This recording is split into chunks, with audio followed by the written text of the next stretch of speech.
قبیلہ خزاعہ کے کسی شخص نے بنو لیث کے کسی آدمی کو اپنے مقتول کے بدلے میں مار دیا تھا۔ یہ فتح مکہ والے سال کی بات ہے۔ رسول اللہ صلی اللہ علیہ وسلم کو یہ خبر دی گئی۔ آپ نے اپنی اونٹنی پر سوار ہو کر خطبہ پڑھا اور فرمایا کہ اللہ نے مکے سے قتل یا ہاتھی کو روک لیا۔ امام بخاری رحمۃ اللہ علیہ فرماتے ہیں اس لفظ کو شک کے ساتھ سمجھو۔ ایسا ہی ابو نعیم وغیرہ نے القتل اور الفیل کہا ہے کے علاوہ دوسرے لوگ الفیل کہتے ہیں۔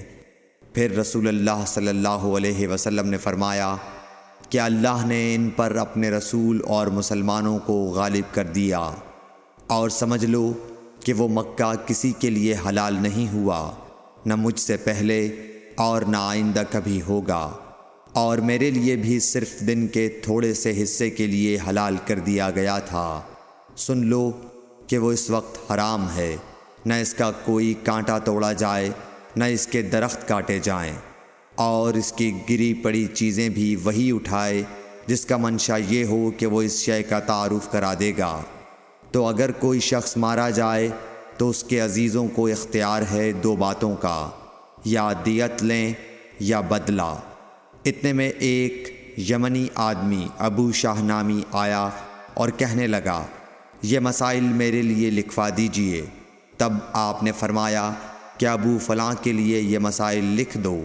تو ایک قریشی شخص نے کہا یا رسول اللہ مگر اذخر، یعنی اذخر کاٹنے کی اجازت دے دیجئے، کیونکہ اسے ہم گھروں کی چھتوں پر ڈالتے ہیں یا مٹی ملا کر اور اپنی قبروں میں بھی ڈالتے ہیں۔ یہ سن کر رسول اللہ صلی اللہ علیہ وسلم نے فرمایا کہ ہاں مگر اذخر۔ صحیح بخاری حدیث نمبر 112۔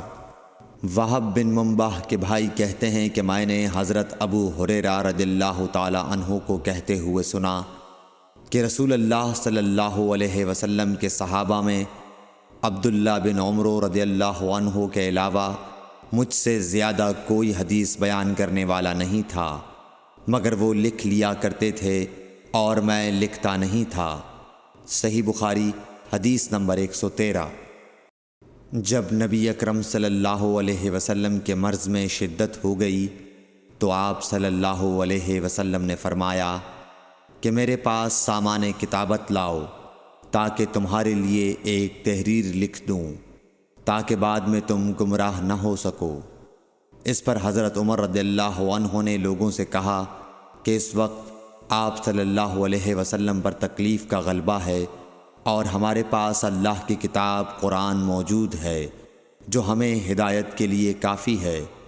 اس پر لوگوں کی رائے مختلف ہو گئی اور شور و غل زیادہ ہونے لگا۔ آپ صلی اللہ علیہ وسلم نے فرمایا میرے پاس سے اٹھ کھڑے ہو، میرے پاس جھگڑنا ٹھیک نہیں۔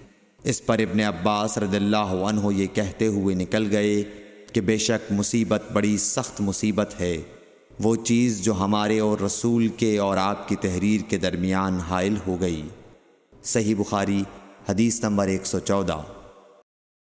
ایک رات نبی کریم صلی اللہ علیہ وسلم نے بیدار ہوتے ہی فرمایا کہ سبحان اللہ، آج کی رات کس قدر فتنے اتارے گئے ہیں اور کتنے ہی خزانے کھولے گئے ہیں۔ ان حجرے والیوں کو جگاؤ، کیونکہ بہت سی عورتیں جو دنیا میں باریک کپڑا پہننے والی ہیں وہ آخرت میں ننگی ہوں گی۔ صحیح بخاری حدیث نمبر 115۔ حضرت عبداللہ بن عمر رضی اللہ عنہ نے فرمایا کہ آخر عمر میں ایک دفعہ رسول اللہ صلی اللہ علیہ وسلم نے ہمیں عشاء کی نماز پڑھائی۔ جب آپ نے سلام پھیرا تو کھڑے ہو گئے اور فرمایا کہ تمہاری آج کی رات وہ ہے کہ اس رات سے 100 برس کے آخر تک کوئی شخص جو زمین پر ہے وہ باقی نہیں رہے گا۔ صحیح بخاری حدیث نمبر 116۔